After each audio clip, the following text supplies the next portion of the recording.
penetrate on the pathway to salvation. It's Signs in the absence of mankind, the nature of mankind. yeah. I imagine a home where I'll never be afraid. The satin clothes, the identity I crave, in a valley of hope without zealotry or slaves. But the closer I get, the dream fades. Loud crows circle the colony, ramshackled house rows. Curious eyes of the townsfolk follow me, worn down clothes that flutter in the breeze. I'm sworn by a crowd. Suddenly, a small girl tugging on my sleeve leads me down on a rugged little street, and I found that it's flooded with disease.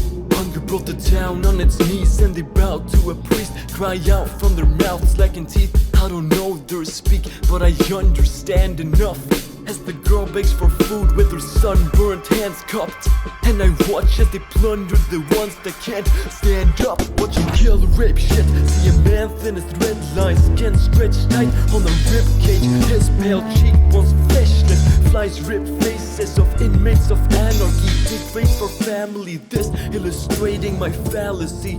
Liberation is actually agony.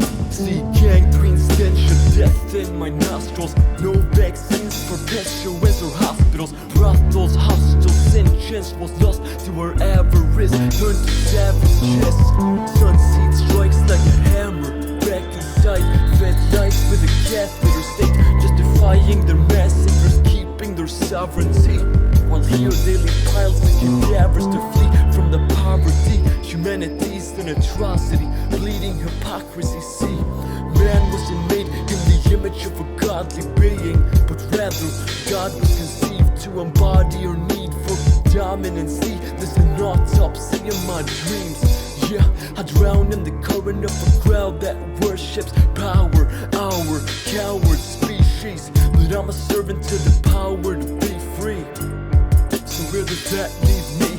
I walk with some villagers bored of Eden. It's moral bleakness, division, dirt. Sweat pours from our pores as the forest weakens. The roaring sea winds, the singing birds towards the walls where the sinister borders freedom and torment signature. It's forged in cement. They storm its defense with ignorant urge to forfeit these gifts and forcibly regress. In life, only thing that's for sure is the torture ceaseless. Born as horse and defects, the poor and rejects. The horrid he licks is stored in pink flesh. But the core of immortal beings, the continual search for the source of peace. For which, reed of purity torn to pieces, or morph these bleak moors to floral fields. If it means just a minute more time before we leave this merciless earth. Funny how we're cursed with birth, yet fight to stay alive in this eternal purge. How rejoice when the last man dies and the world is cured.